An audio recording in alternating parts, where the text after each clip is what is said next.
I'm Rob Ray, and I'm in the Boo Club. Pay It Forward Sports presents the premier men's hockey tournament of the year, the second annual Kings of 4-on-4 Provincial Championships. Join us April 14th to 16th in Ottawa and April 21st to 23rd in Toronto to win the best prizes anywhere in Canada. The winning team wins a trip to beautiful Las Vegas, Nevada. Other prizes being given away include a trip for two to the Dominican, a second Las Vegas trip for team captains, team trips to NHL games, and so much more. Help support underprivileged kids and become the Pay It Forward Sports Provincial Champions and the Kings of 4-on-4. For more information on how to register, visit payitforwardsports.ca.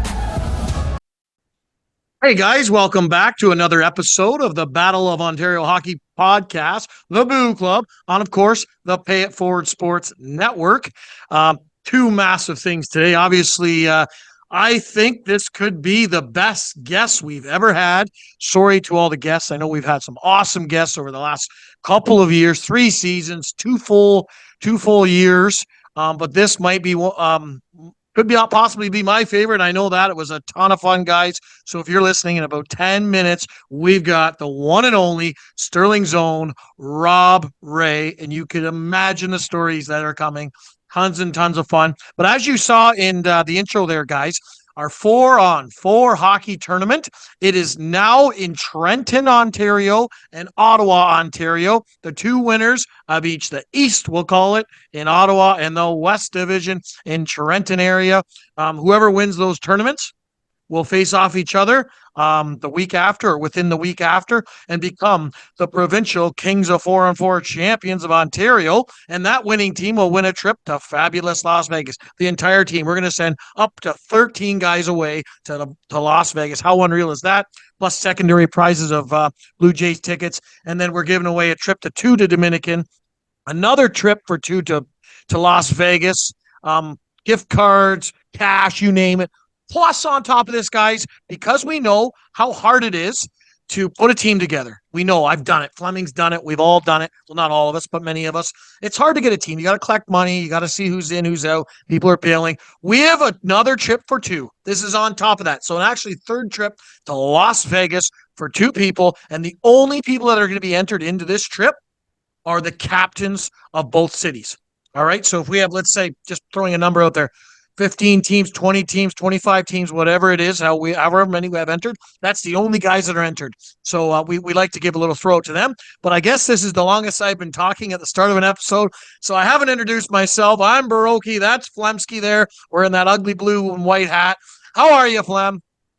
Oh, I'm doing pretty good, buddy. I was a little grumpy with my Leafs there on Saturday, and I'll tell you, I wasn't very happy with the effort. But Super Bowl Sunday yesterday, so I mean, all things considered, it wasn't too bad. Loved watching the Super Bowl last night. Patrick Mahomes, Kansas City does it again.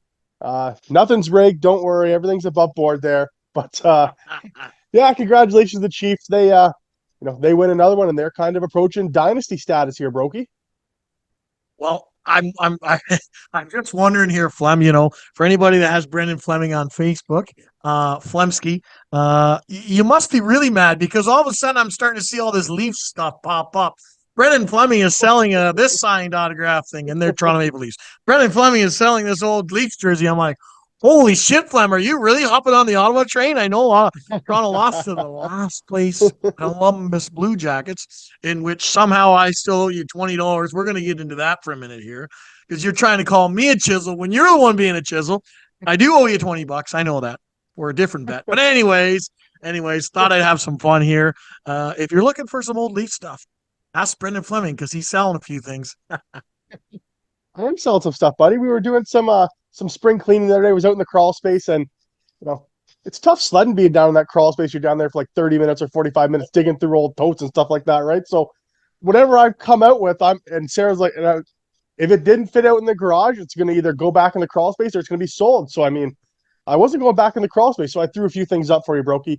I did see you inquired about that lovely Dion Phaneuf jersey I'm selling though too. So I actually didn't even see the Deanne Phaneuf one. I did see that you were selling a Leafs jersey, but I must have only saw the front. I didn't really look too quick, to be honest. But I will say this. It's funny you mentioned the crawl space. I had a buddy. He lives 3 doors down. Preston Haynes, shout out to you, buddy. Anyways, I was out for a walk with Mylene and Brady today, and he was driving by, and we're talking stuff. He's selling his house, and I didn't realize that his basement was a crawl space. And, of course, the topic comes up. Yeah, he goes, I hate going down there. It's so small, and you get cramped. I'm like, man, I've had a bad back for like 15 years. I'm down there for 2 minutes. You're talking about 45 minutes. I'm fucked for like an hour. I might even be screwed for the rest of the day. Sorry, pardon my Francais. But literally, it's like you're like bent over. I'm sure all our listeners can tell. Anybody who's got this. You're bent over. You're cramped in. Your neck's like this. And of course, I'm short. Doesn't even matter how tall if you're short. And you know what I mean? You get over there and you're tracking your back. And that's the way I am. I'm not a fan of the crawl space. Tell you that much. No, for sure here. So do you want to get on to Rob Ray here, Broeky? We'll kind of come back after and talk hockey or what? Sounds good. So we've got Rob Ray. Like we said, this is arguably the best interview we've had. We've had some really good ones.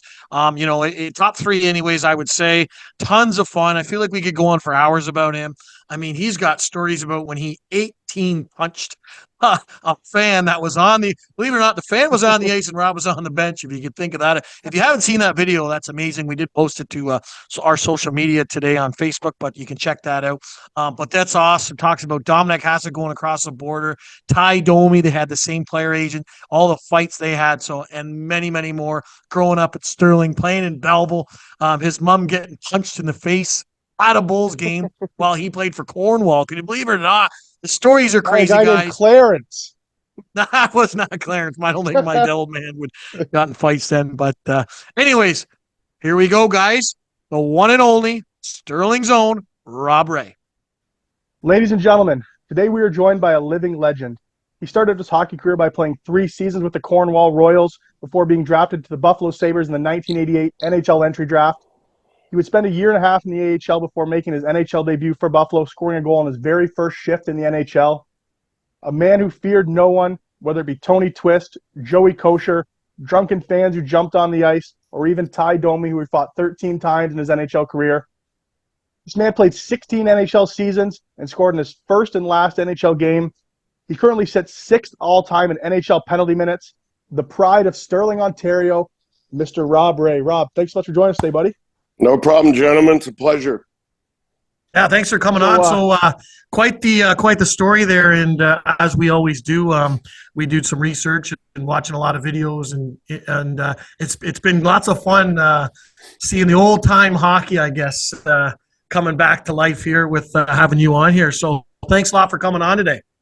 No problem, guys. It's unfortunate the old time hockey kind of slipping away a little bit, but they say people don't like it, but I don't get it. Every time there's a fight in the building, there's very few that people go off their trees for it. So it's great.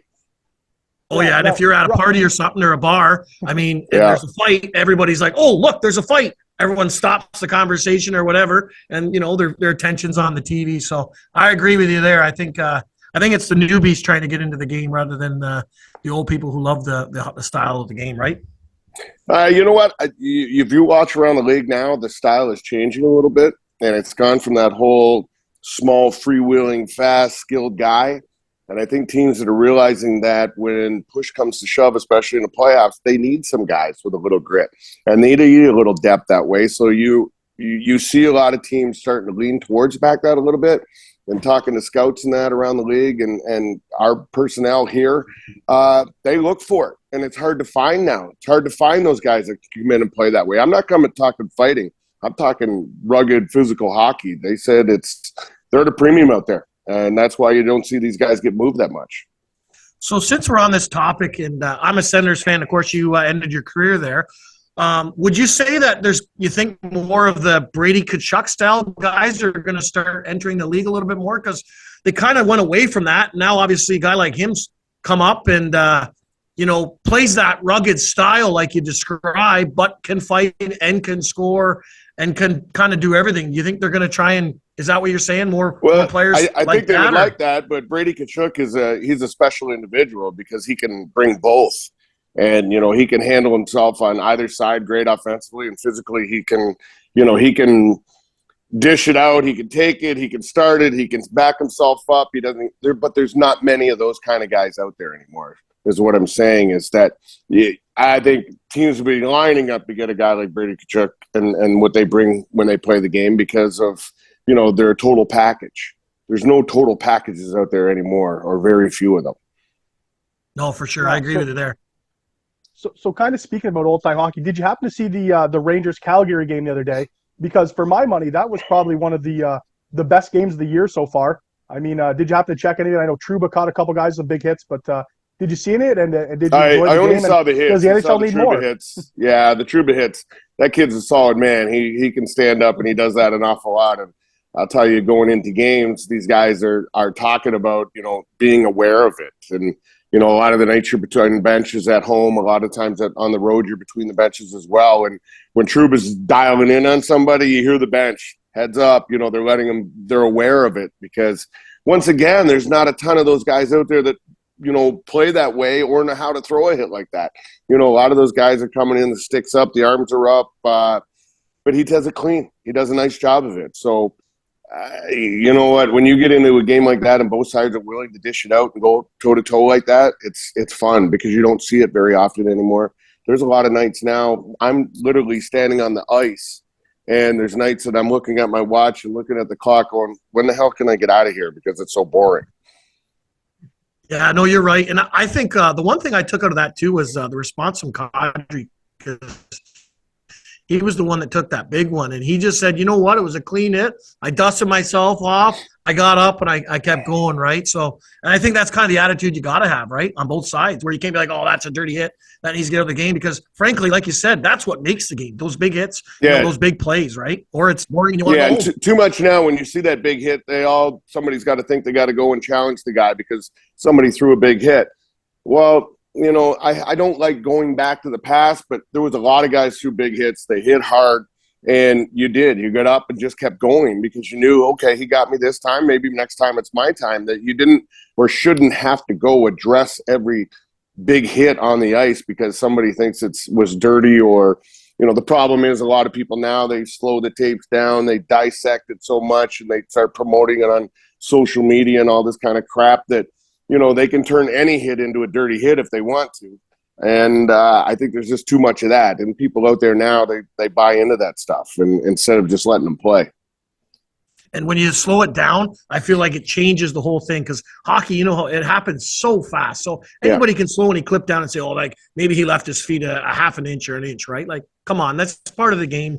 So I totally agree with you there. But I'd like to back it up. Obviously we're from the Belleville area, we'll say, and pretty much all of our listeners, or most of our listeners, will say, are from the Quinte area. So maybe you could tell us a bit about Stirling and how you got started. And I think you played for the Trenton Bobcats as a 15-year-old.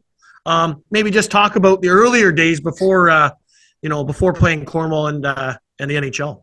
Yeah, I grew up playing in Stirling. I played till my major bantam year there, and then went to Trenton and played junior B that following year. And then from there, I went and played Tier 2 in Whitby. It was the Whitby Lawmen. It was a one-year team. And from there, drafted to Cornwall. And it was great. And you know what?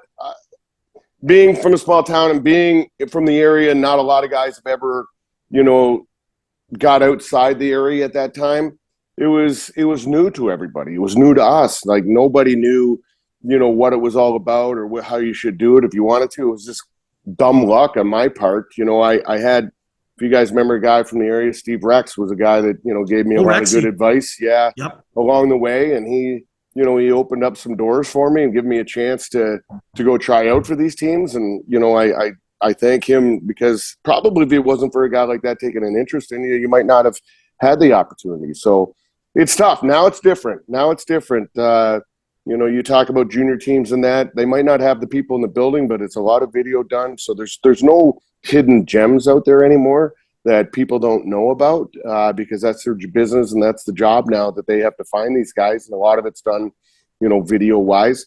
But back then it was, you just needed a chance. You got a chance to go. And fortunately I was able to make Trenton, as a 15-year-old and had a decent year and then just graduated from there each year. So every time you left somewhere and went somewhere else to try out, working your way up the ladder, it was like, just go and not have anticipation of making the team. It was just going, yeah, go try it out, see what it's all about. And, even when you got drafted pro, it was kind of a, hey, you know what? I played my 3 years junior and maybe I'll go to a pro camp here and just see what it was all about. And it was kind of the final feather in the cap and come home and, live the rest of your life, around town. So, and I just think I was fortunate. I got lucky and tried to make the best of it when I got the chances.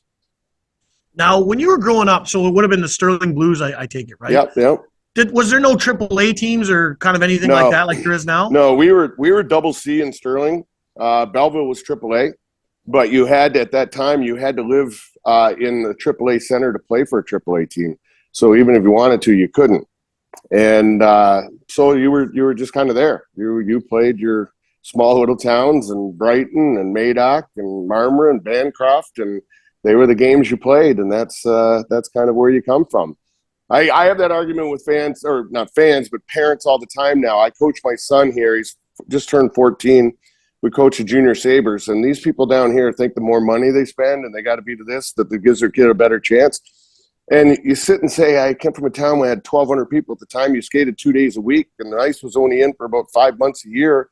You don't have to do that stuff. And, you get in arguments with them. And I had a parent probably 2 weeks ago. He told me he'd spent over $34,000 last year on his kids' hockey at 13 years old. Wow. And I wanted to tell him he was stupid, but I didn't have the heart to, because he thought it was the right thing to do. And that's American, by the way, too. So it's over $40K Canadian probably. Yeah. But, and a lot of them, because I coached AAA a few years ago myself. I remember playing the Junior Sabres, actually. But a lot of them, to me, it was like summertime. Go play baseball, go play, whatever else. And they'd have their kids into like 5, 6, 7, 8 of these hockey tournaments that all cost a fortune. They cost more to go to than your typical one because somebody's making money off it, right? It's some scouting thing. And it's like you don't need to play in 8 tournaments in the summertime. You're already playing hockey all year round, right? Yeah. And a lot of those are money makers, I think. That's the biggest problem. They are money makers. That's all it is. And they say there's scouts there, there's prep school scouts, college scouts, and all that kind of thing. Well, they're not looking at those kids at 13, 12 years old, 14. That's going to come.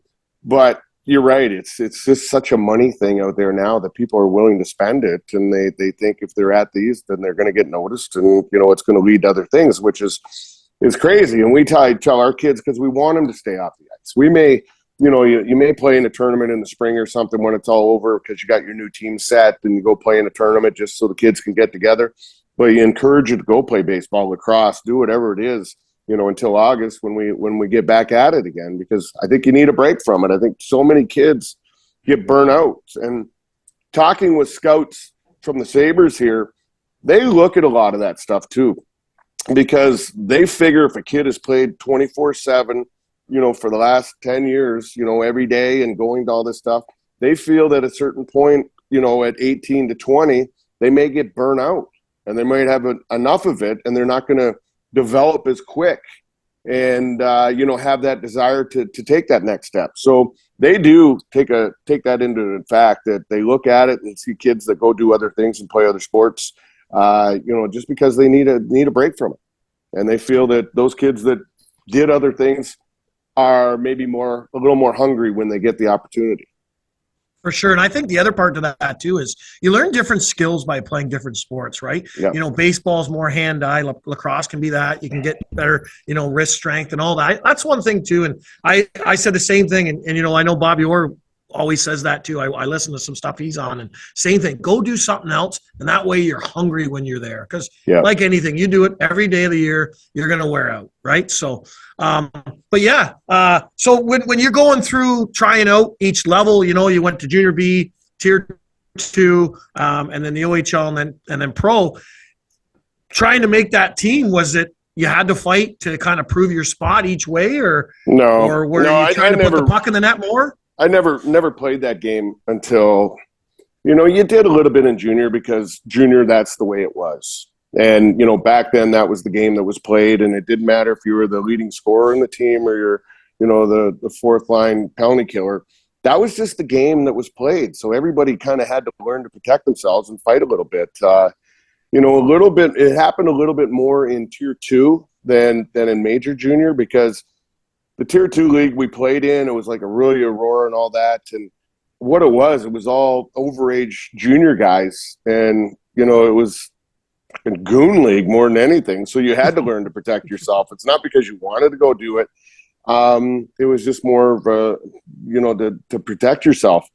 So yeah, you did fight a little bit there, but in major junior, yeah, it was just like I said, it just happened. It happened in games. That's the style of the game that was played back then. But you weren't drafted as that or moved on to the next level. I got drafted and then went to Buffalo for training camp, got sent to Roch at the end of training camp, and John Van Boxmeer was the coach, and he more or less took me aside and said, hey, this is what they're looking for right now, and they're thinking that you might be able to fill that role. If you're willing to learn how to do it and are willing to go try it, then, you know, it may be your quickest ticket to get back up there. And, you know, at a 20-year-old kid, it's like, okay, show me what I need to do and teach me what it's all about, because you didn't understand it. There's so much to it that people don't get, you know, time and place and time of the game and situations and momentum swings and all this kind of thing, that it's pretty detailed to do it and do it right. And I think the big thing is guys that survived in the game doing it at the NHL level understood it. And they just didn't do it to do it. They did it when they had to and when they were told to, or, you know, got a feel for the game, for momentum and all that kind of thing. So those are the kind of guys that survived. You know, for years there, you saw guys come in, they play a few games and gone and in and out. There was always somebody different that you were running into. But I just think those kind of guys didn't understand the role as much. But I think I got some good direction. Rick Dudley, when I first got here, was fantastic. He was the coach at the time, and Rick played a hard game when he played, and, you know, he took an interest and taught me an awful lot. So I looked to him, that he was the guy that kind of taught me what that role was all about. But even then, it wasn't just go and fight all the time. That was the style of the game, and everybody, it kind of led to that in so many nights. But it was fun. Hey, I look back and you know, if you had said, no, I don't think I want to play that role, I just want to, you know, try to get there normally. And, you know, playing on skill, you might not have ever made it. So when the door's open, you got to take it. And you might only get one chance at it. So that door opened, and I jumped all over it, and, you know, look back and thank God that I was smart enough to understand it and did it. And end up playing 900 NHL games. So that's a huge feat for you. So yeah. Congratulations on that. I got a question just before the pro. I'm sure others have heard the story. You've told it a few times, but maybe you could just tell it for us. So you and Ty Domi had the same agent and went to the draft together. What all happened there? Because I've kind of heard some rumblings along that.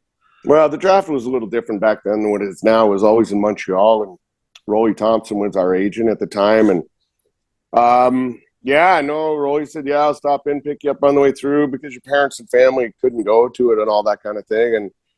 And Rolly pulls in the driveway, and Danny Daou's sitting in the front seat. I jump in the back seat, and here's Ty. And I had to sit beside Ty from Stirling all the way to friggin' Montreal. You got there, we were in the same room together. And I love Ty to death now. And we're friends, but he didn't shut up the whole time. And I'm just sitting there, and I just, shut the anyways, got in a little wrestle match once we got into the room, but all said and done, you know what, we both got drafted the next day, and we had a great time that night and drove home the next day, and you know, pretty much shook each other's hand and see you later. And then the next time we kind of ran into each other, I think the first time we fought, he might have been in Winnipeg at the time, and we fought, and 13 times since then, and now come to be good friends. And we did a real cool thing. You guys have probably seen it there, where they dropped the Jumbotron down here in the building, and Andrew Peters sat there, and Ty and I went through each fight and kind of broke them down. And it was really well done, and it was cool.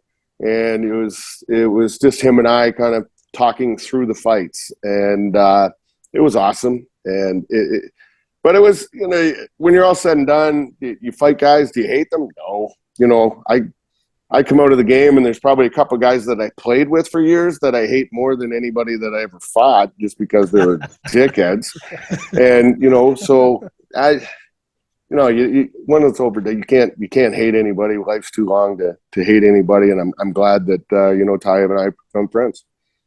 Now, was he supposed to go like where were you guys projected in the draft? Like, was he higher than you, or where did you kind of think you were going to go? He was younger. I was an overage. So Okay. I didn't get drafted after my third year junior.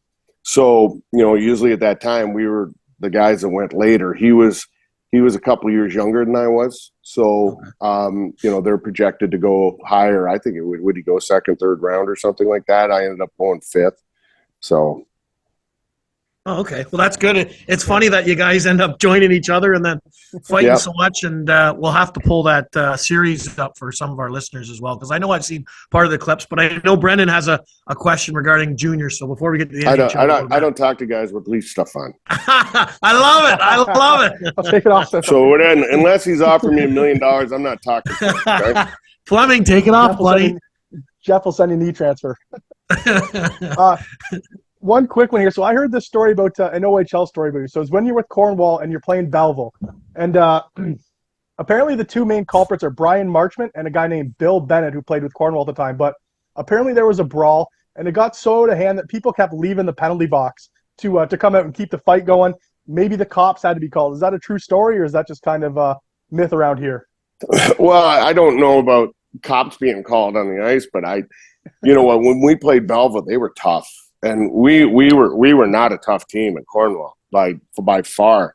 And, you get in, there was Charlie Moore and Todd Hawkins and all those kind of guys. And at the end, Darren McCarty there eventually. And they were tough. They were tough.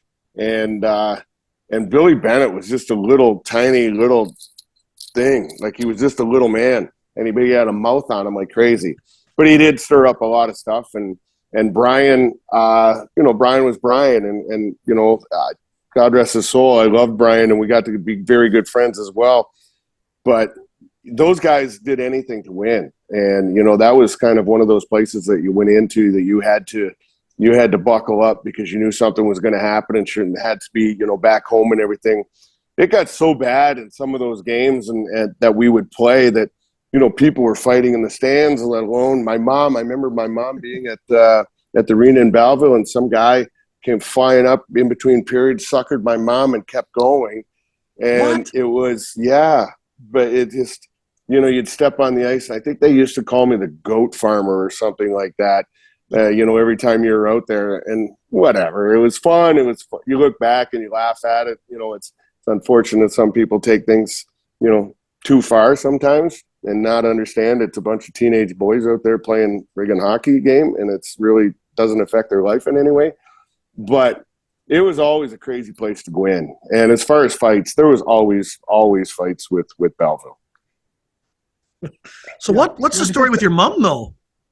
Yeah, it was probably you guys or your dads or somebody that my mom was standing up talking to a bunch of the parents or whatever people at the game. You obviously everybody, and some guy just came flying up and boom, smacked her and kept running, and never caught the guy. So spineless prick. She was all right though. Yeah, no, my mom could take it. She's tough. That's where you get your toughness from, eh? Yeah. So it is, that was junior hockey back then. Yeah, it's definitely changed to what it is now. I think now it's like 3 fights and you're suspended or something like that. So. Yeah, that's why those kids don't come up and fight anymore, because they're discouraged to do it at the college and junior level. And even when they get here, they have no idea what to do when they get here. We've had 3 fights this year. And Peyton Krebs has been in 2, and Tyson Jost has been in 1. That's the only 3 fights we've had all year. And they're probably the 2 of the 5 smallest guys on our team. So It just doesn't happen. It just doesn't happen anymore.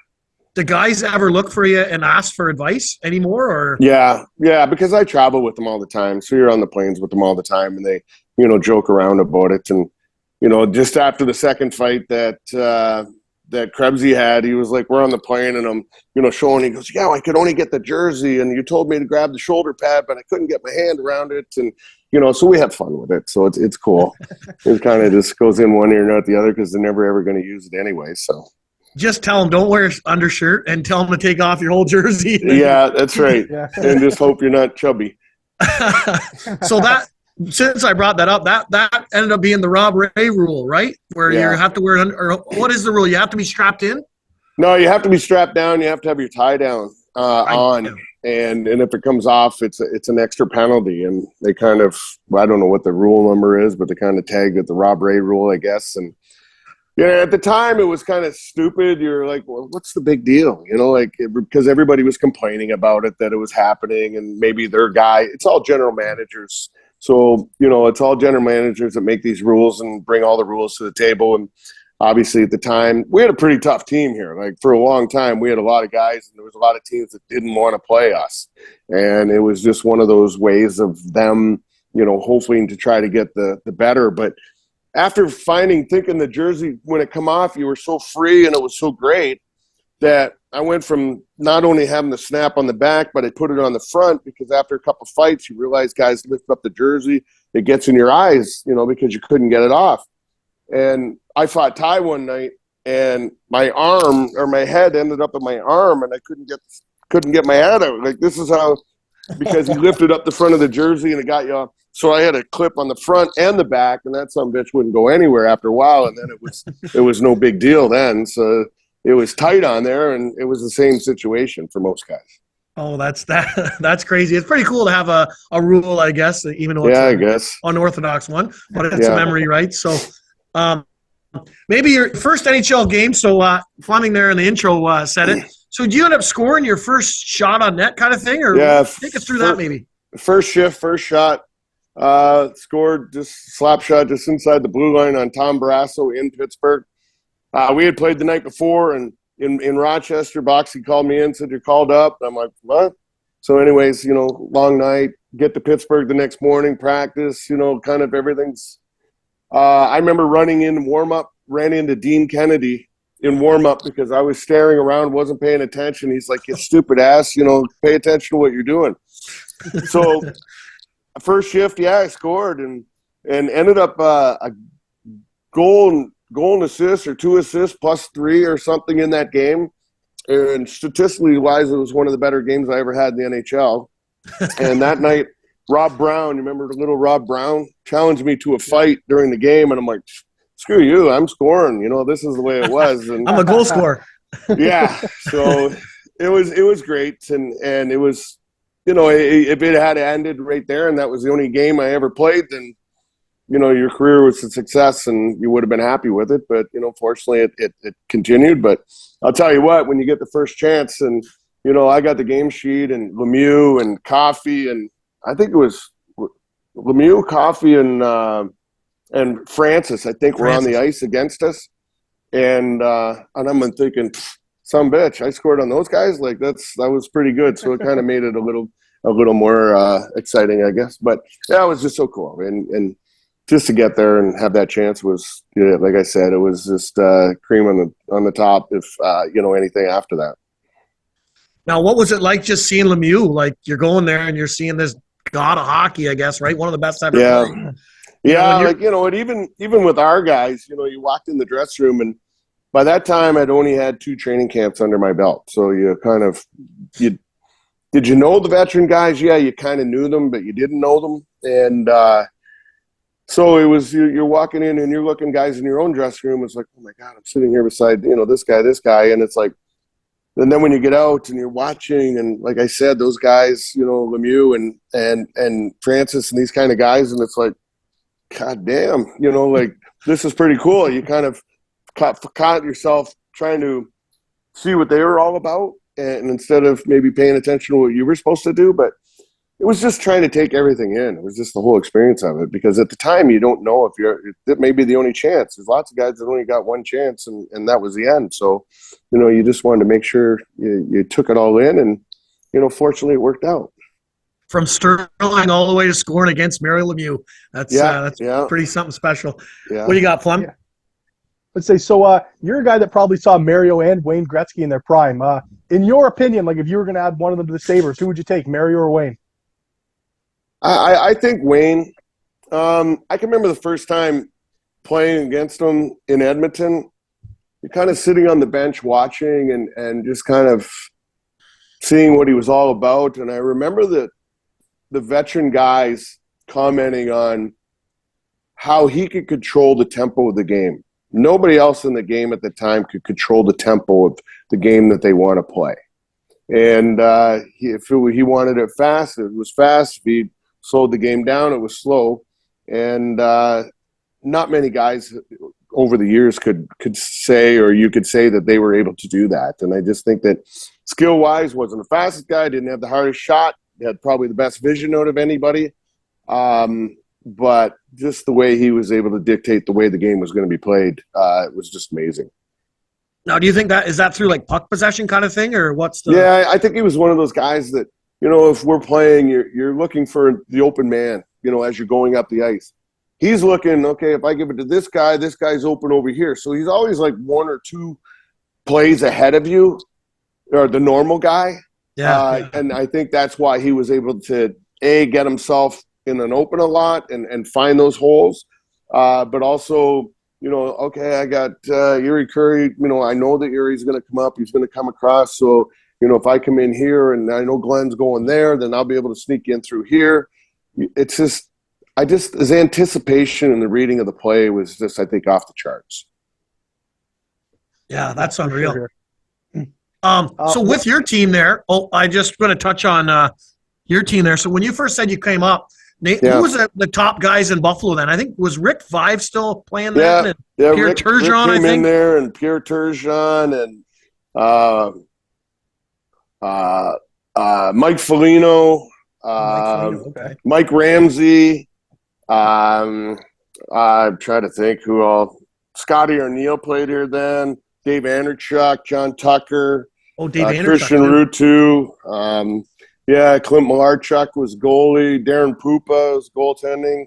I remember him, Darren Pupa. Yeah, there was a lot of guys that pretty good. Were they really good? Like, you're obviously a young guy coming up. Some of them are, mid-30s, late 30s kind of thing. Did they really help you, or is there a couple guys that might have just kind of helped you on and off the ice kind of thing? Or yeah, a lot of guys. When I came here, I ended up living with Grant Ledger and his wife for a long time, which was really cool. But guys back then were more willing to help the young guy out because there wasn't as many young guys on the team. There was only maybe 2, maybe 3 at the most at any given time back then, because it was It was an older game. Guys that played were older, not like it is now. So. But they were great. You come across guys, I can name a couple guys that were kind of dicks over the years that you played with, but for the most part, most guys are really, really good. And they're willing to help the guys. And you see it now, and we make such a big deal about it now that, you got a couple older guys in your team that are really willing to help the young kids and develop and learn the game and work with them off the ice and all that kind of thing. And we make a big deal about it. Back then, that was just what they did. Mm-hmm. They just did it, not because it looked good for them or because, the coach maybe told them to do. That's just the way guys were. They were willing to help you out. Back then, it didn't matter if, when I first came in, Rick Five was making like $400,000 and he was the highest paid guy. And we looked at him going, holy God, that was unbelievable. And everybody else is, 150 to 200 range. And so it wasn't about the money or anything like that because it wasn't a factor then. So it wasn't, hey, I got to, make you look bad or this or that or do better than you. So I get paid. Everybody got paid the same. So it really didn't matter. So that competition wasn't there. So they were more willing to try to help you out. So I appreciated all those guys because there was always and all really super guys. Now, how did that work kind of going through the years? Because you played with Buffalo for a very long time, and obviously, there's a lot of guys changing over the course of time. I mean, end up having guys like, Barnaby came in, Mike Becca, Brad May, guys like that. How did the course of it change, and was it good? And, what are some other guys who were really big parts of that team through the years? Oh, you know what? Those guys, we all kind of were close to the same age, so we kind of grew together. We never played with each other in rocks or anything like that. And I think that's the best part. The place to go and kind of, grow together as a team is in the minors and then work your way up. But, there was 2 or 3 years there that there was only about 5 married guys in the whole team. So it was some fun nights out. So it was like, that's how you kind of grew together. You had fun and, you had to cover up for each other and all that kind of thing. So, No, we were a tight group. Like in '99, we went to the finals. I'll tell you what, we did it. We weren't the best team, and but we loved each other, and we did what we had to do to help each other and pushed each other. And you may get a kick in the ass sometimes from somebody to get going, but it wasn't personal. It was like, okay, you're right, let's go. So, but coming up with Maisie and Barney and that, we had so much fun. Peck's such a great guy. Peck still lives in town here, and Maisie's in an awful lot doing stuff here with us too. So with the alumni, so you stay close to a lot of those guys. We had our 50th anniversary there a couple of years ago, and all the guys came back in from those 90s years, and it was a lot of fun. And the cool thing is you haven't seen some of them in 10 years or more, and you walk up and it's like you never left.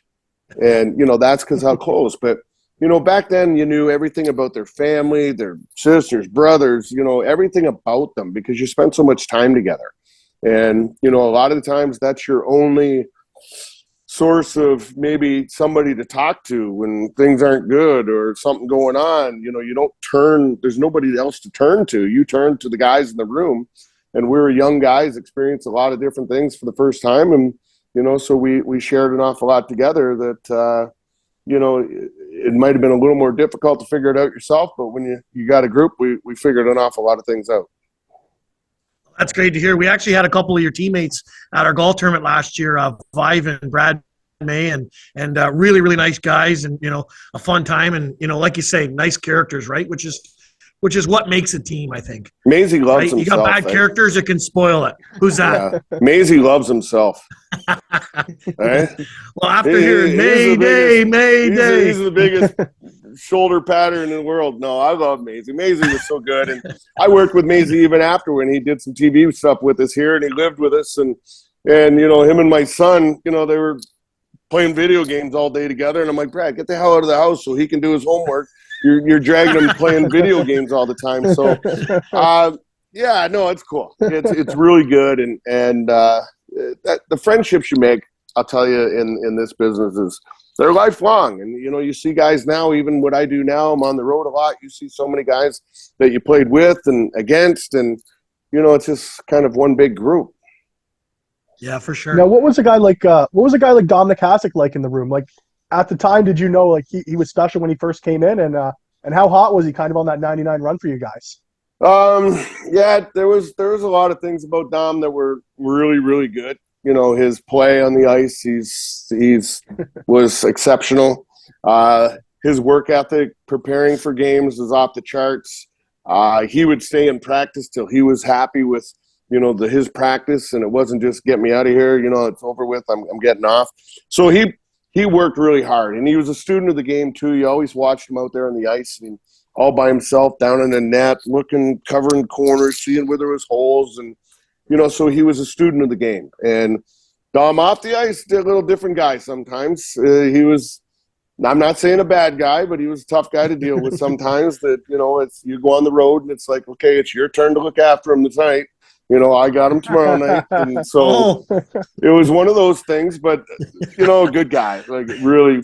But as far as a goaltender, some of the things he did was off the charts. And, I know things happened over the years too that, rub guys the wrong way, about Dom and that. But, bottom line, it's all over with now. And he was a great goaltender, and he had a ton of success and did what he had to do, and he was good for us. So, it's a team takes all different types, and you just got to figure out how to keep all the different ones together and happy.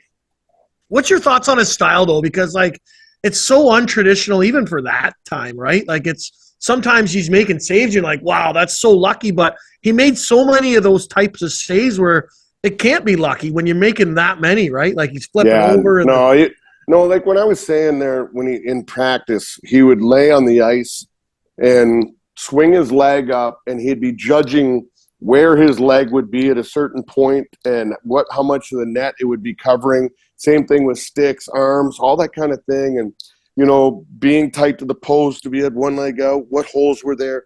So he was a genius of knowing, what was available and at what time, that if I move this leg at the right time, then it should be able to plug that hole. They shouldn't be able to hit that spot. And it was just all the extra that he put in. No, a genius. He's a genius. And maybe that's why he was sometimes the way he was. He was different from, a lot of the other guys. So, but he figured it out. That's cool. I like the description of how he's like practicing those saves, right? Oh, he did so many stacking the pads and flipping over and. Oh, like he'd be, if he wasn't happy with practice, after practice was over, he would be like, you, and you stay. And it's like, I want to get out of here. No, you're staying. He's shoot. And you shoot for an hour until he was, okay, I'm good. And then he'll go off. So he had to be mentally in a good spot before he would leave the ice to go, even if he didn't play the next day, he just, okay, I'm good. And now he'd move on to the next day. And you just kind of hide and hope to God he didn't grab onto you before you left the ice the next day that you would have to stay out there. Now, your vote, would he be the best goalie ever or? You know what? I don't get into that stuff because you know what? There's goaltenders in the past that were unbelievable and the equipment they had to work with was garbage.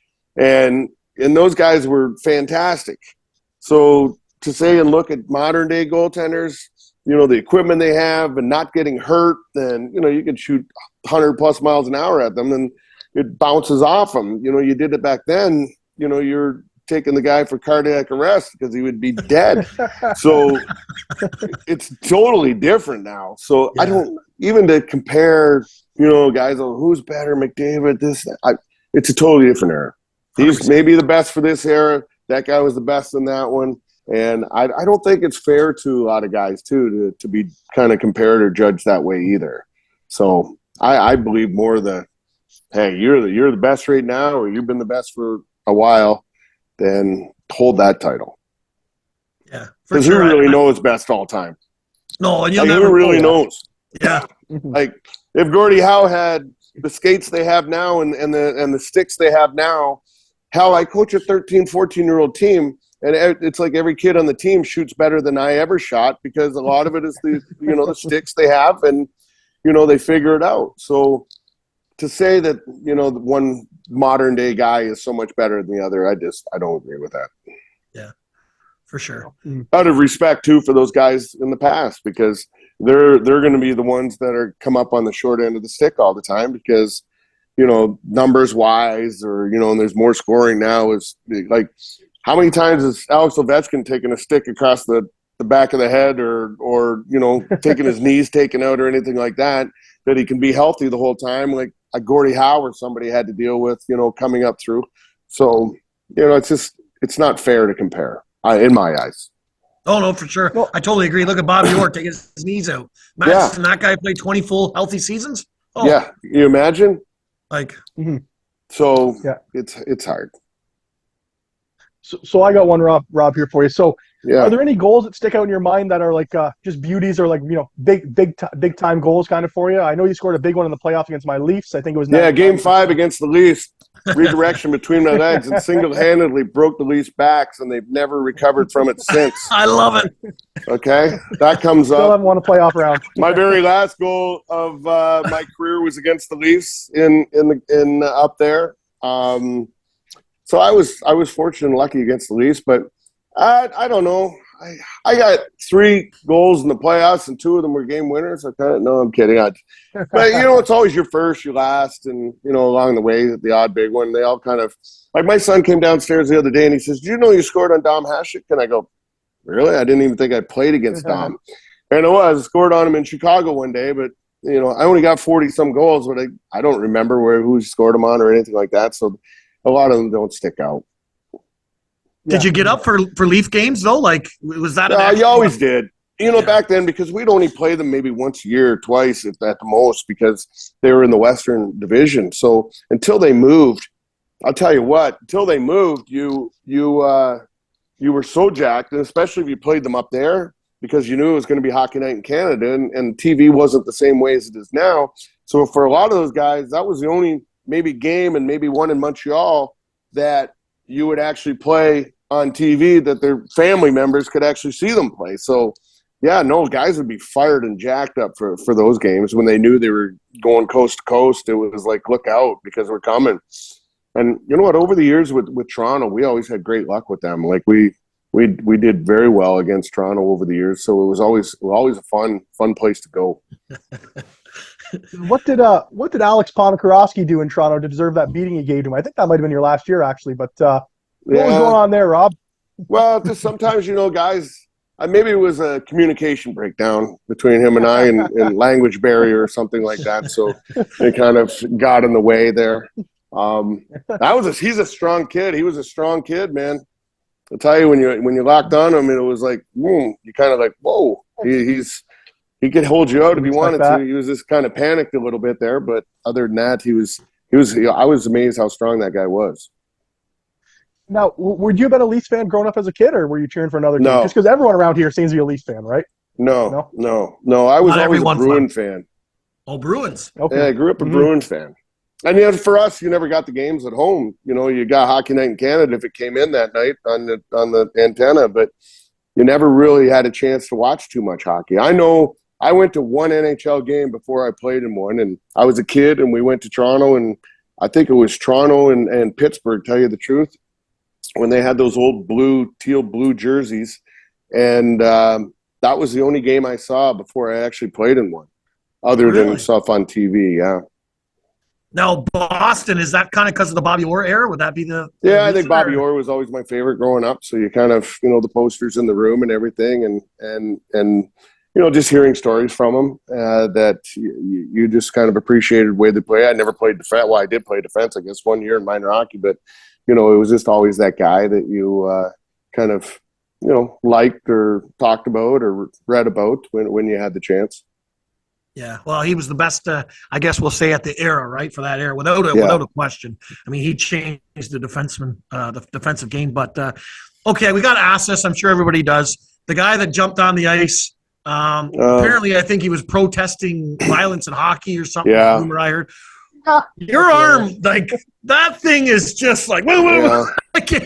What was going on? Maybe just describe it to us a bit if you could. Well, on the ice, there was a 5-on-5 fight. Herb Ragland had ran into Clint Malarchuk, and Clint literally flipped up, landed on his head, 5-on-5 on the ice. And we're all on the bench, and we're watching it. And all of a sudden, partway through, you look up, and here's this guy sitting on the glass behind the bench. And John Muckler says, "I'll get him." Because we're all like, look. John Muckler says, "I'll get him," grabs a stick, and he was going to poke the guy back into the stands to get him down. But just as he got there, the guy jumped into the bench.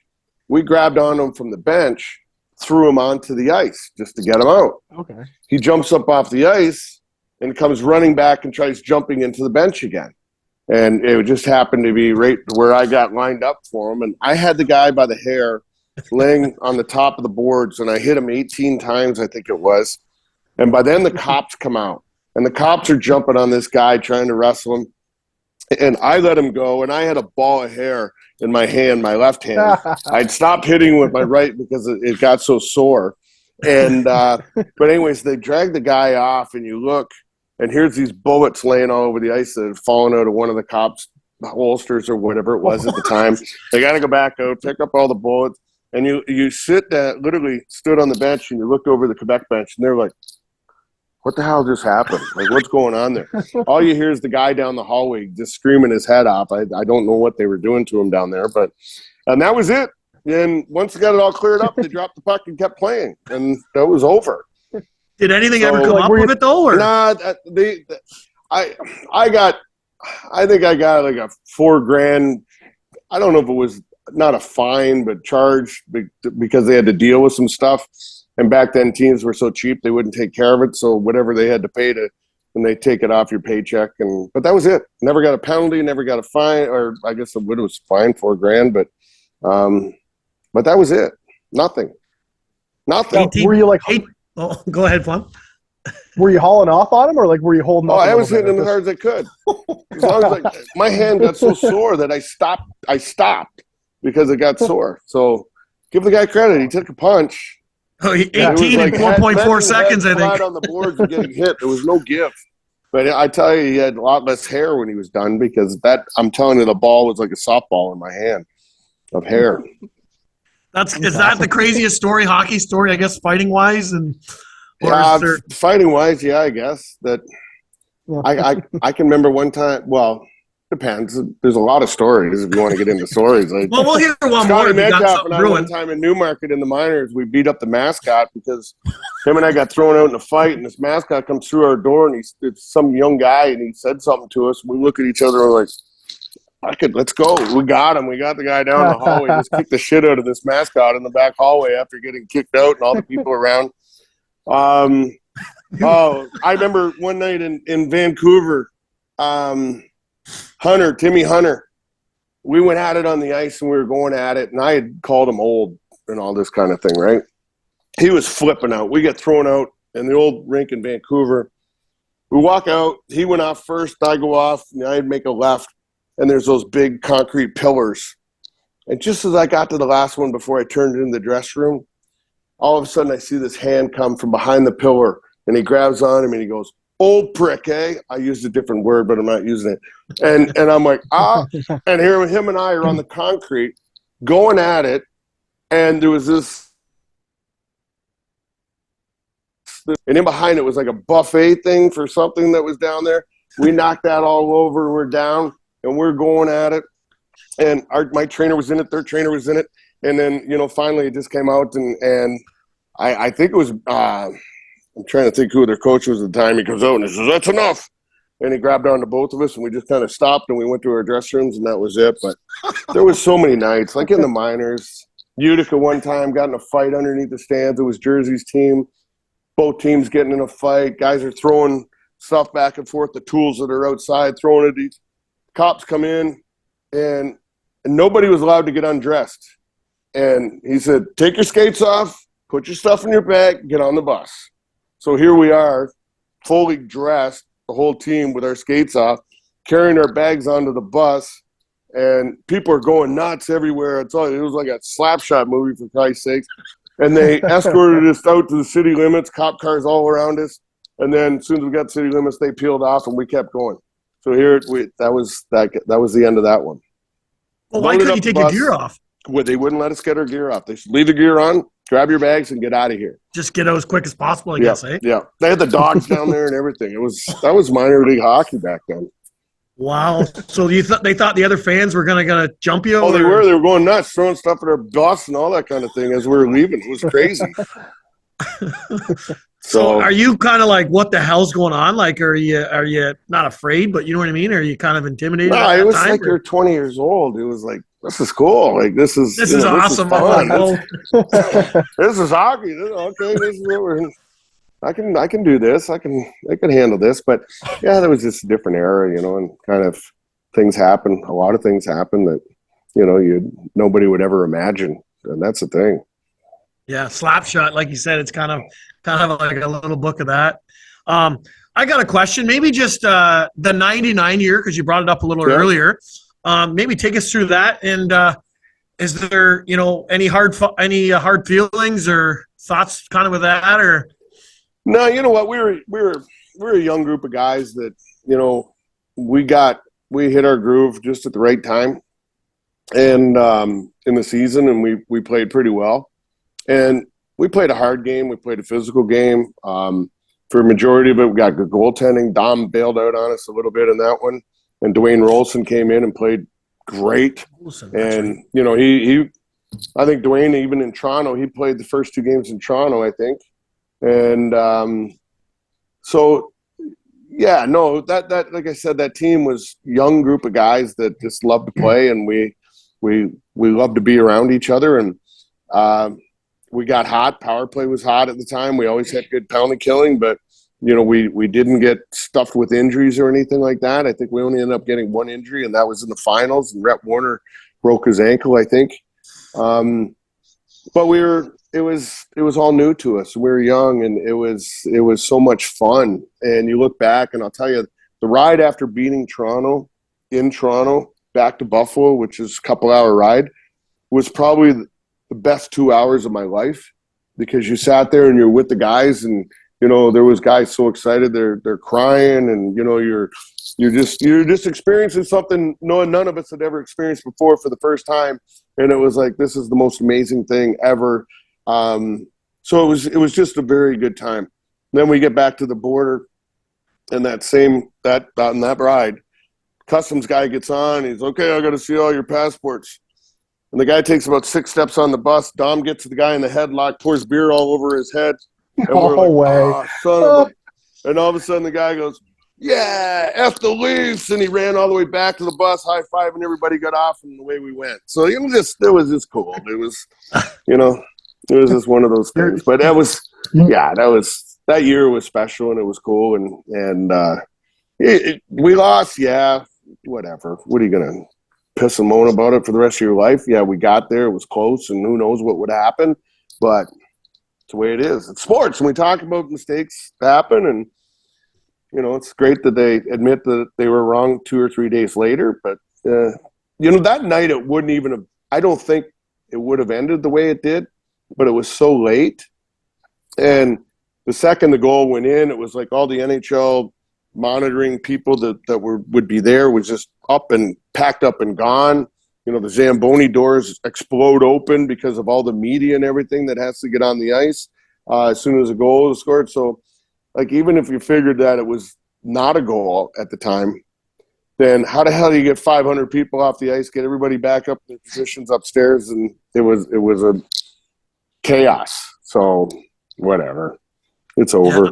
I like the way you kind of describe it, though, is like, from the sense I'm getting, that it's still a massive accomplishment, for your career and your team. So instead of looking some at guys it never even get a chance to be in that point. And, we all got to be there. And it was, a lot of us look back, and that's the farthest we ever got. So, you just appreciate it. You smile and be happy about all the things that happen along the way. And, it's good memories.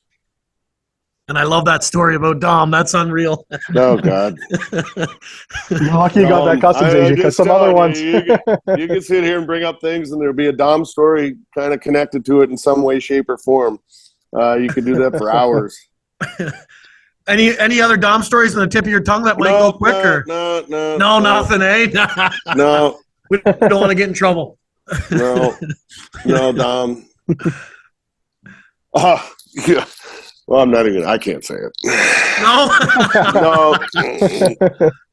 What about Lindy Ruff? Because he was there for a long time, right? Yeah. What, maybe just your thoughts on him, and obviously the success he's had over his career. He's coached a long time. Yeah, he has. And Lindy was a good guy. I actually played with Lindy when I first got here. And actually lived in his house and when I first got here as well. So Lindy was a good guy. Lindy, when he took the job, I was actually in Montana with Kenny Sutton and some of the guys, and Lindy lives out there in the summer. And we met, and he asking a lot of questions, and he goes, "Look, I'm just going to come in. It's a good team. We'll just tinker with it and try to make it better," because we had lost in the conference final that year to Washington, and he did for the first while. And then Lindy was tough. Lindy was because he was a player, he knew there was no pulling the wool over Lindy's eyes of what's going on, and so he was tough on guys, and I think he got tougher as the years went on. And I don't know whether it was because of pressure or anything like that, but there was a lot of disconnect with players, near the end when he left Buffalo. But since then, when he's gone to the Rangers, he went to Dallas and as assistant coach, and I've had conversations with him while he was in those positions, and he was like, "Look, I kind of lost touch. I lost touch of the player and, the younger kid and all that kind of thing." And so he's really made a conscious effort of learning how to deal with the younger kids now and learning how to not be quite so hard and be that intimidating factor where you got to be their friend. You got to be, tough enough, but you can't push them to the limit of, pushing them away. And he's done an excellent job of that. And it's taken him a while, but now he's having success with a young group of guys because he understood that he needed to change some things, and he did it. And I give him an awful lot of credit for that, because a lot of guys wouldn't change. They'd be like, "No, this is the way I'm doing it." Like Lindy was a huge Scotty Bowman, supporter. He was like, Scotty Bowman. And that day of intimidation and, all that kind of thing of coaching is gone. It's gone. If you did that to these kids now, they'd be running home to their moms crying their ass off because they can't handle it. So you've got to get their respect, but you also got to be their friend, and you got to know them more than ever, what makes them tick and how far you can push them. And that's how good coaches. Donnie Granado here is excellent with it, because he coached the development team for USA. So he was dealing with 15, 16, 17, 18-year-old kids a lot of his career. So he knows how to deal with those kids. So he comes in here and, he doesn't have to figure it out. He already knows how to communicate with these guys, and they respect it, and, they go over the top for him. Yeah. Yeah. The day and age has changed from the intimidation guys, right? Like it's gone. And it's got to be Mike Babcock and all those kind of guys. Yeah, get out of here. Yeah. Gone. It's never ever going to work again. And anybody that tries to do that, he'll just lose their team and he'll be fired anyways. So do you think, just to bring up, the only guy I can kind of think of is like John Tortorella? Yep. Does he not kind of fit in that, or? No, you know what? George is a little different, because I had Torts here as an assistant coach. And Torts will be Torts to the media, and he plays that role a little bit. And, he kind of, because people expect it. But then there's Torts as the human being. And he is such a beautiful man, that caring, and, I run into him, and, he'll be doing his little interviews before the game with press conference and that, and I'll ask him some stupid question, and he'll just look at me and, you're still an ass. You're still an ass, but he means well. He's not doing it. The guys that he targets, in his mind, I think he believes that they can be so much better, and he'll say and do things just to try to get a rise out of them or get them to get to that next level. Problem being is some of the guys he does it to are weak and they can't handle it, and it just causes problems. But as far as an X's and O guy and a motivational guy, John Tortorella is awesome. Awesome. Yeah, for sure. And I've kind of heard that too. So it's good to know the ins and outs. Yep. I'm a Senators fan, so I just like to, before we go, I know we've taken you a while. You finished your career there. You played 1 and a bit seasons in Ottawa. Maybe you can just tell us a little bit about that. And they had some pretty good players when you joined the team, pretty good team. We had great team. Great team. And that's why I was willing to go there at the end and not finish here. Super great team. It was a great organization. I'll tell you what, I was so glad I went, and I've met a lot of really good guys. But at the time, I just think it was such a talented team that we're so tight, and like as friendships, that sometimes they weren't maybe willing to say, hey, you got to do this different, or try to push each other. And on the other hand too, that year we went to the conference final against Jersey, and I called Jack Martin because he hated me, and he called me Rob Ray all the time. He called me in his office when I first got there, and he goes, look, just so we're straight, he goes, I didn't want you here. John Muckler did. I'm like, oh, thanks, Jacques. No problem, man. We'll see. And kind of figured out where I stood from that point on. And I begged him in that final series against New Jersey. I'm like, you've got some of the most talented guys in the world in the game right now. Marty Havlack and Marion Host and Alfredson and Spezza, and it's like the list goes on. Like, you're so good, but you got them handcuffed. Like, you got a stud thoroughbred horse. You let him run, you let him go, and you let the other guys fill in around him. But he was so structured, and it prevented those guys from really playing the way they possibly could. This is my opinion only, that it cost them, and it cost us. And he more or less said to me, he says, no, we play with structure. I'm like, for one game, it's game 7 against Jersey, let them go. If you walked in there and said, okay, boys, go get them. Just go play. Those guys would have destroyed them. They were so good. That, and then it just didn't happen. Then I went back the second year and we lost to the Leafs, and that was it. So it was over. But I was so glad I went, and it was such a great experience and great organization, great people. That it was close to my sister at the time. She was in Cornwall, so we got to see her and her husband and the kids more than I had seen them my whole career. So I loved it. Spent a week in the minors with Binghamton. Was the craziest week of my life, I think, in my hockey career. But it was, I'm just glad I did it because it gave me a better respect for the game, not only starting in the minors, but ending in the minors and seeing the way it changed over those 15, 16 years. It was incredible. And I was glad I was able to do it. So what happened that week that was so crazy? What happened? Well, the problem, I was in Nassau with my wife, and I'm laying on the beach and the phone rings and it's Mux. And I hadn't skated in 9 months because I was doing the TV job here and we were on our layoff. And he's like, "What kind of shape are you in?" That was his first thing that came out of his mouth. And I go, "Great." And he goes, "I need you here tomorrow." I go, "Tomorrow?" I said, "How about the next day?" He's like, "Okay, the next day." So literally we grabbed our shit off the beach, got a flight home, I got back to Buffalo, and I skated once here, got in my truck, drove to Ottawa, time for the morning skate, skated with them that morning. So that was the second time I'd been on the ice in 9 months. And he's like, "Okay, looks like you're ready to go." And I'm like, "They were playing that night." I said, "Cool." He goes, "No, in Syracuse. Binghamton was playing there. You're going down there for the week to get ready." I'm like, "Fuck." And so Syracuse, really small building. And this Sugden guy comes up to me first shift, and he's like, "We're going to go?" I said, "Dude," I'm like, "I'm 20 years older than you are. I haven't played in 9 months. Can you at least give me a period to warm up?" Puck drops, nope, we get in a fight.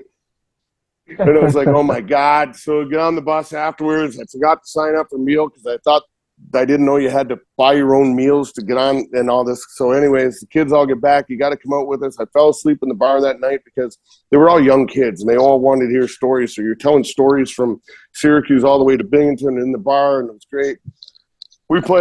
I skated all week, and then we played, say, Friday night at home. He played me every other shift.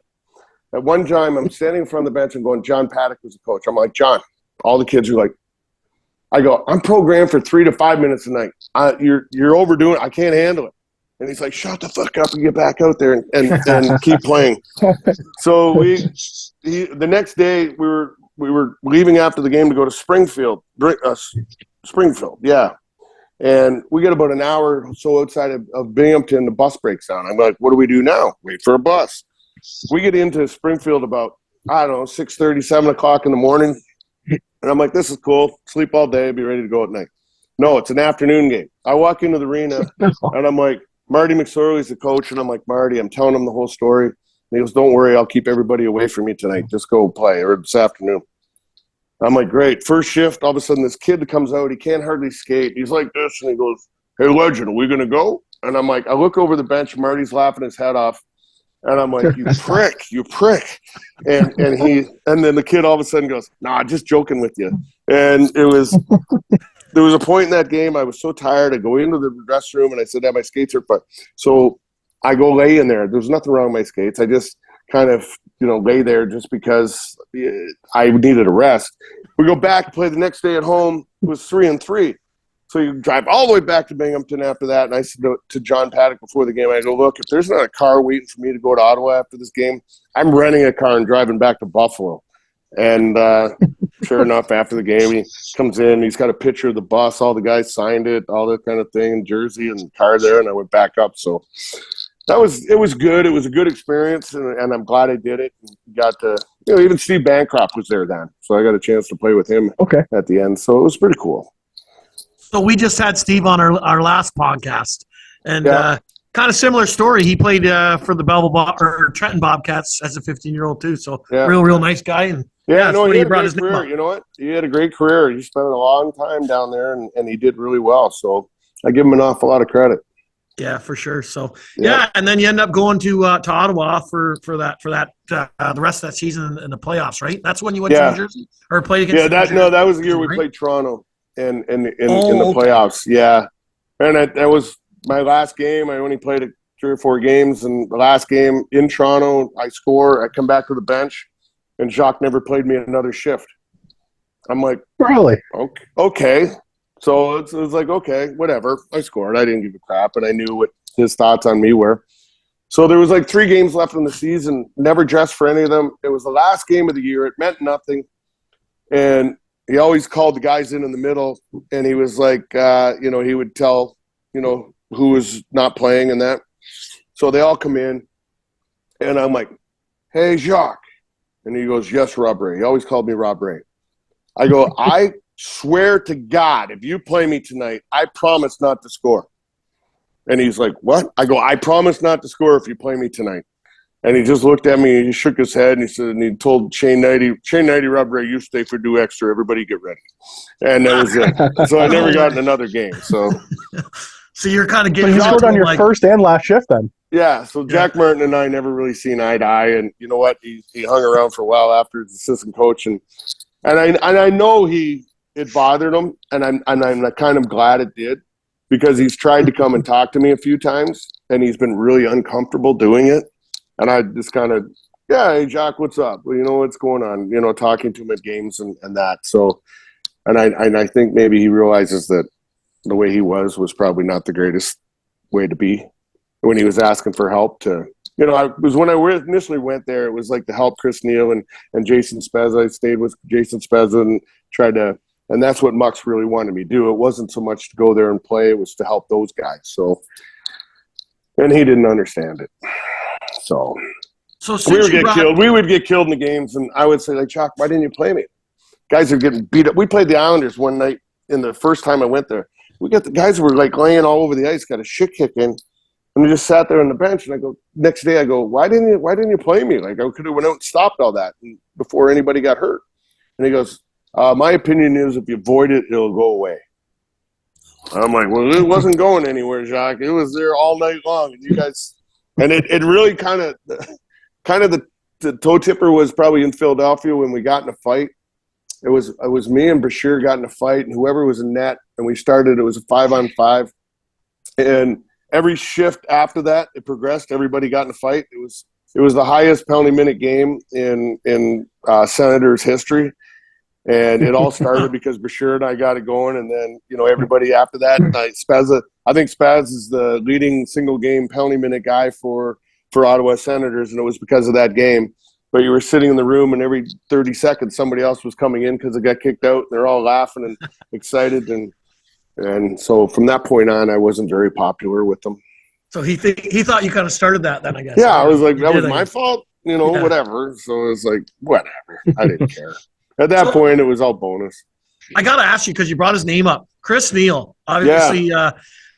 What's your thoughts on, obviously you were there when he was younger, right? And, had a great career. And now Ottawa's actually honoring him. I don't believe any player in the NHL has been honored this way, that type of player, I should say. What's your thoughts on that? I think it's great because you know what? When you look at these jersey retirements and all this kind of stuff, it's always the all-star guy, the top scorer guy, and all this kind of thing. But you know what? There's a lot of guys that paved the way for those guys and did a lot of dirty and tough crap leading up to it to give those guys the opportunity. And Nealer was one of those guys. And I think for somebody that had to play that game, that's awesome. I'm awesome that finally the Ottawa Senators got some balls to stand up and admit how much Chris meant to their group success and honoring him in that way, because a lot of teams wouldn't, and they don't.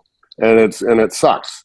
Because, you go to any building and it's always the greatest, whatever up there. It's not the guy that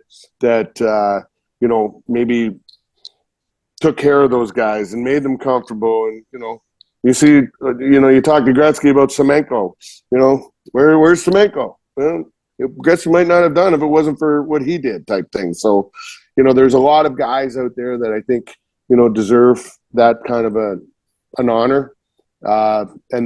And most teams will never do it just because of the way the guys played. Yeah, for sure. Do you think you could still play? Are you still in shape, kind of thing? Like, do you think you could? No.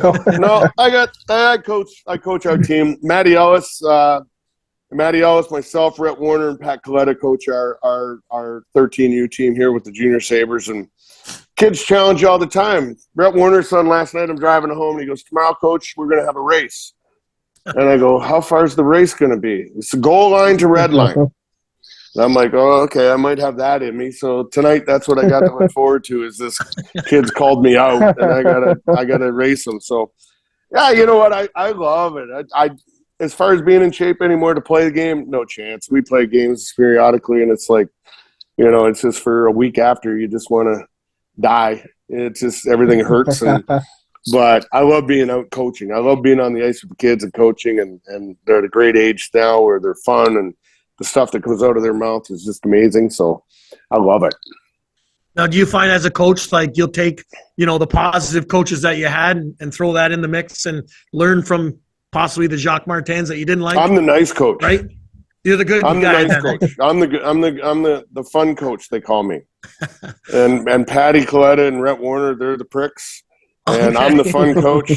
And Maddie never says anything, so that's we all have to have all those areas covered.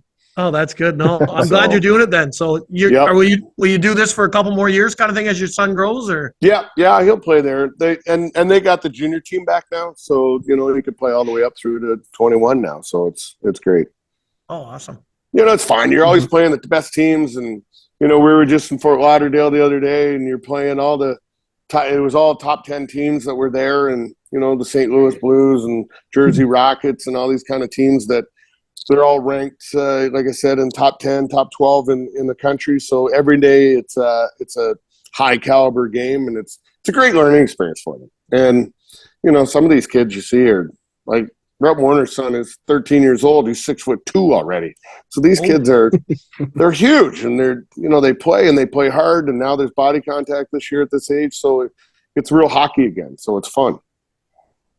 Do they enjoy the body contact? Like they looking forward to that? They love it, especially when somebody gets a good hit. They think their balls are bowling balls when they walk back, and they're like, yeah, look at me. That's the coolest thing.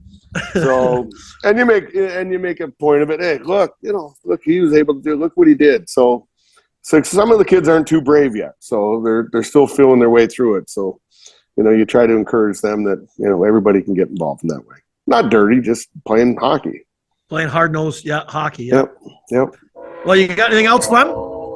Yeah, Rob, I just want to ask, so you come from a small town. In the end, you played 900 NHL games, 16 NHL seasons. How proud are you of your career when it's all said and done?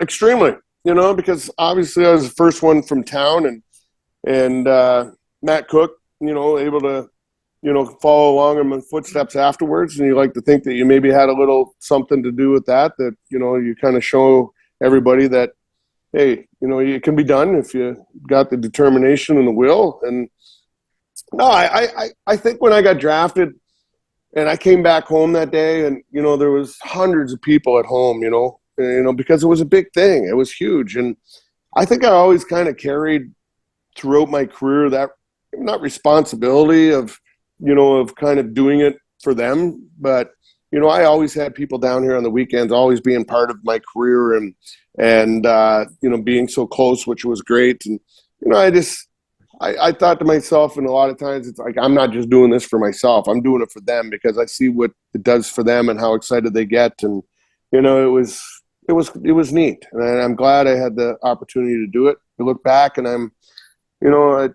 what you're able to accomplish was fantastic. And yeah, you're extremely proud of what you've been able to do. But, I think in a big picture too, the support I got from people back home, it was off the charts. So it was always, whether you're at home working out in the summer and you're running the roads and, people, honking horns and yeah, with the encouragement along the way, it was cool. And it was like they were along for the ride with you. And it was a nice experience. And in a lot of cases, you went over the top sometimes just because you didn't want to let them down.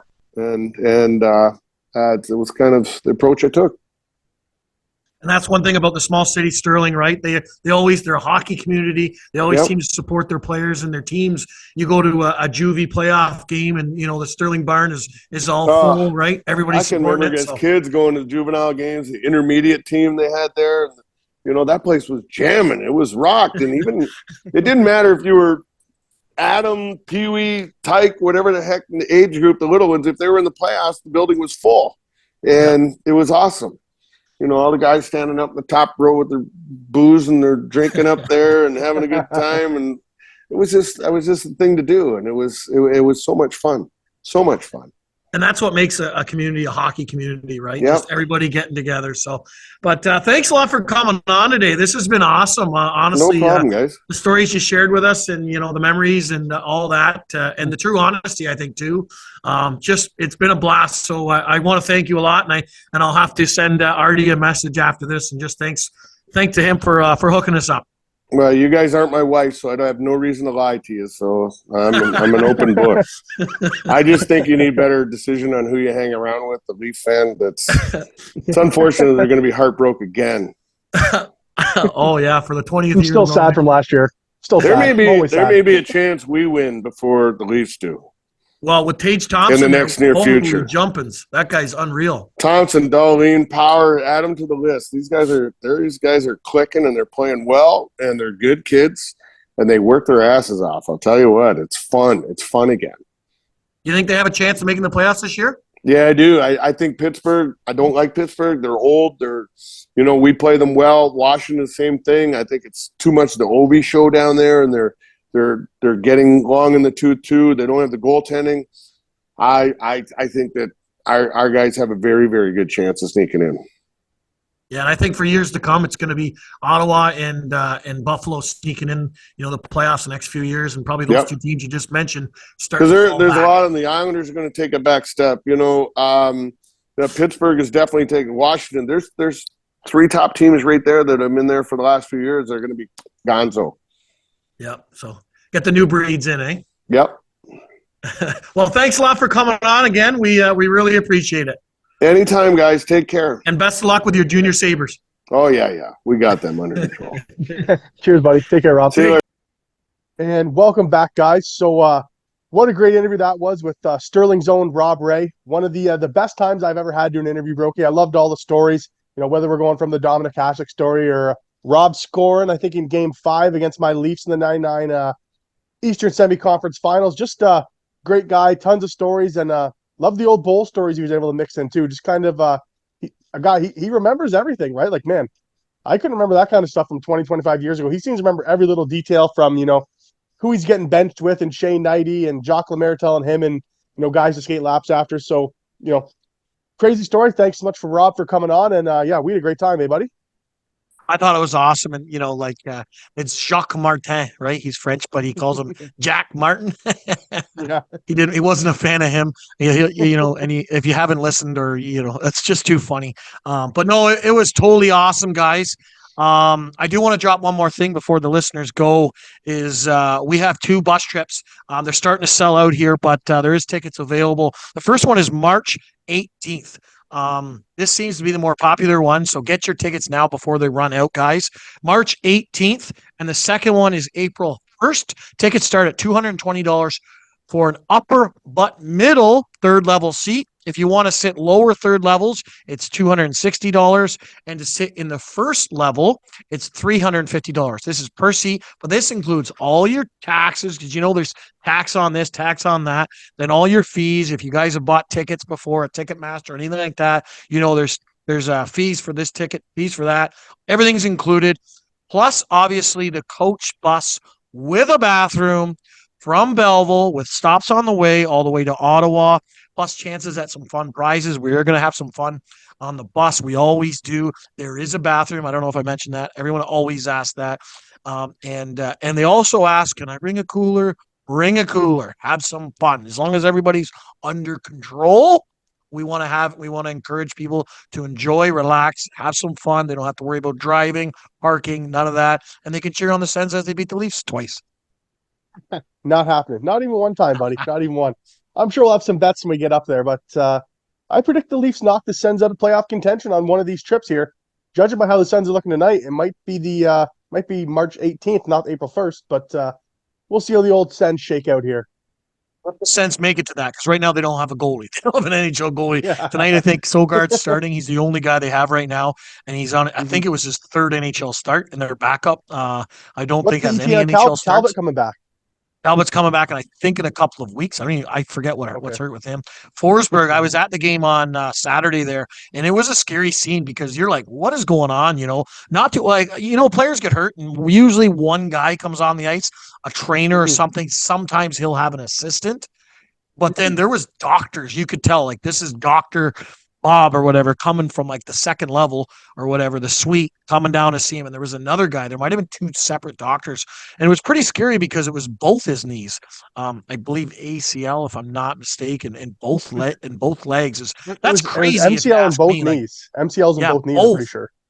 Yeah, which is insane. Like, so that to me, that's going to take longer to for sure to come back. So I would say Forsey's done for the year, and Talbot. I think the plan was going to move him, to be honest. So Ottawa is in a heap of trouble, and the funny thing is they won 4 in a row, and then they didn't play, and then of course they lost and they come back.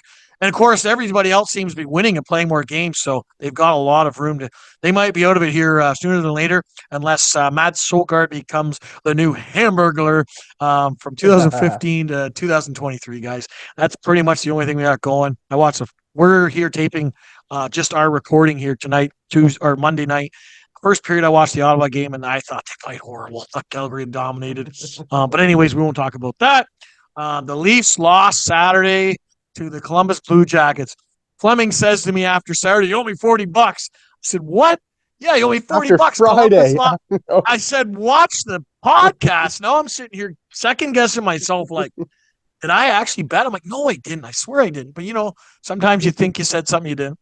I watched the podcast, and clear as day, anybody who watched the Steve Bancroft podcast, they play Columbus Friday and Saturday. No, I'm not betting that. Literally, tell me I'm wrong. I don't even believe you. I still don't even believe you. Go back and watch the bet out there. You threw the bet out there. So yeah, and then I said, sometimes. I said, I'll bet $20 on Ottawa, and I said, well, who backtrack. Watch the podcast for me. Watch the podcast. Oh, so I owe you $20. It's in the mail. Yeah, just with the last 20. But anyways, what's that? Just like the last 20 in the mail. Yeah. Okay. What last 20? Anyways, guys. Yeah. What else you got, bud? Oh no, I just I think the Leafs game Saturday night, it was a weird one because like they dominated them Friday, right? And then the first period, like honestly, the first like 16 minutes, Broeky, like I sat there and I was like, man, like the Leafs are gonna rout these guys now. Like it's gonna be like another it's gonna be like 5 or 6-0. And then just the last 5 minutes of the last 5 minutes of the first period. And you said it probably is the legs too, because they're just coming off the All-Star break. Plus they had their week-long break, but with about 5 minutes left in the first period, everything kind of shifted. Coming out of the second, then it was pretty much just Columbus, and I thought Columbus dominated them physically for the rest of the game, and it was just something. It's not something you want to see, but I mean, down Matthews, this and that. I have my thoughts on the Leafs. I'm gonna, I don't want to be too negative about them, but yeah, I definitely wasn't happy about the play, Broeky. I don't know what else to say about it. It's tough to play, in all honesty. If I'm going to stick up for the Leafs here, which I don't do too often, but if I'm going to stick up for an NHL team, it is very tough to beat the same NHL team. I don't care if you're first or if you're last 2 nights in a row. It is. It really is. Because, guys, you're playing usually different goalies.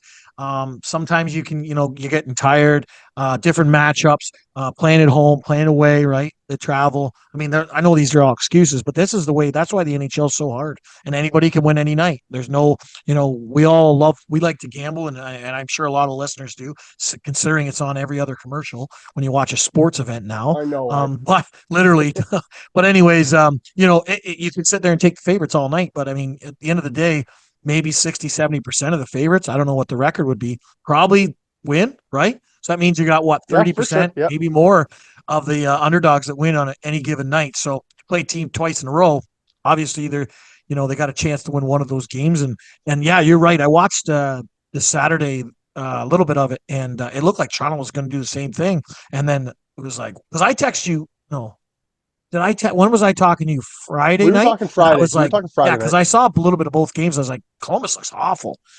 Yeah. I thought they did. And then Saturday, like the second half of the game, Columbus just twisted it around on Toronto. And I mean, Toronto's got to be better than that, though, if they want to do something. Man, but again, it's tough because... It says the thing about Toronto to me when you're playing Columbus on back-to-back, and they're probably the worst team in the league, and you have to play Mitch Marner 29 minutes just to lose. Yeah.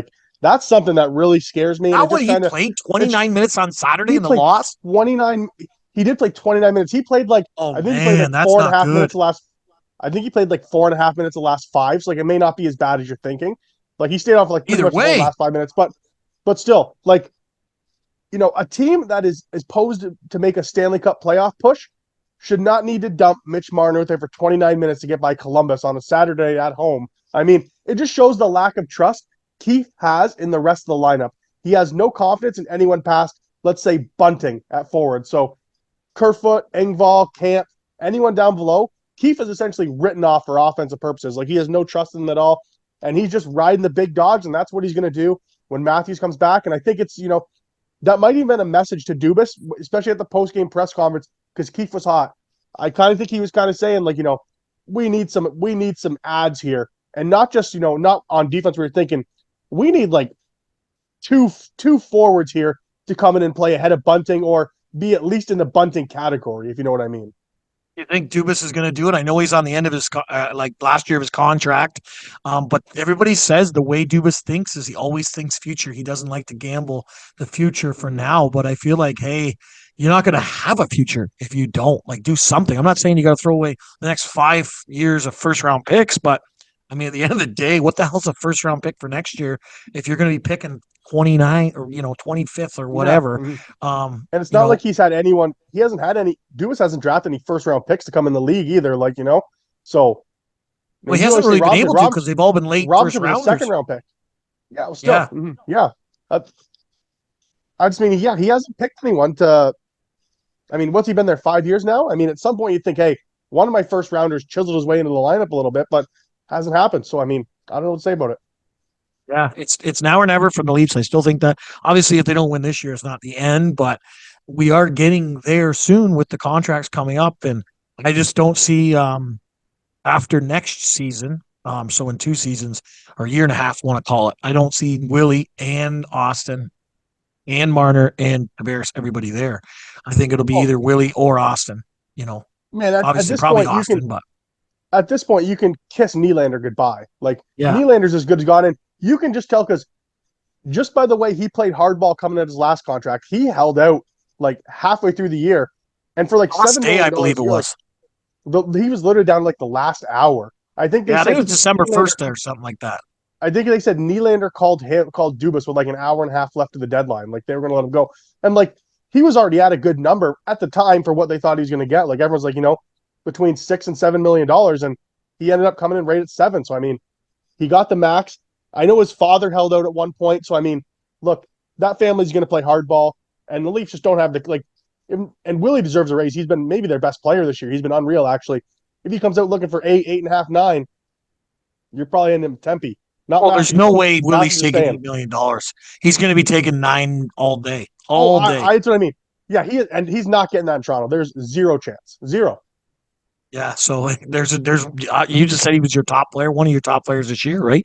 So I mean, there goes part of your depth, really right? So in the future, obviously, when his contract's out, so that's what I mean. Like you got to play. I go for it this year, next year, and then who knows what's going to happen after that. So I think they got to do something, but we'll see down the stretch here, and we'll see it live March 18th and April 1st on our 2 bus trips with Pay It Forward Sports and Live For Today Travel. Get a hold of us, Jeff at livefortodaytravel.ca to purchase your tickets. Send a message to Live For Today Travel on Facebook, or if you need to and you don't have them on Facebook, feel free to send a message to Pay It Forward Sports on Facebook. That belt behind you, it's to the right of your head when I look at you, buddy. That is going to be on the line mid-April. Yeah, it is on the line. The Kings of 4-on-4 provincial championships, buddy. I can't wait to see that team celebrate, whoever that is. We've already, I think we had 2 or 3 teams sign up today, a couple yesterday. So teams are really, really starting to sign up, guys. There is limited space. We can't have like 40 teams or 30 teams in each conference, we'll call it. We have limited space. So get your teams in now while there is space because it's starting to fill up. And like we said, it's going to be the best tournament in Ontario, maybe even Canada for hockey this year. I mean, I don't see anyone else giving away a team trip to Vegas anywhere. So, I mean, if you want to be involved in the best tournament in Ontario, in Canada, check us out, payitforwardsports.ca. Hit us up on social media, and we'll be happy to tell you about the tournament. It is going to be the best tournament around this year, buddy. You bet, buddy. I got a question for you. Are you in? The Boo Club.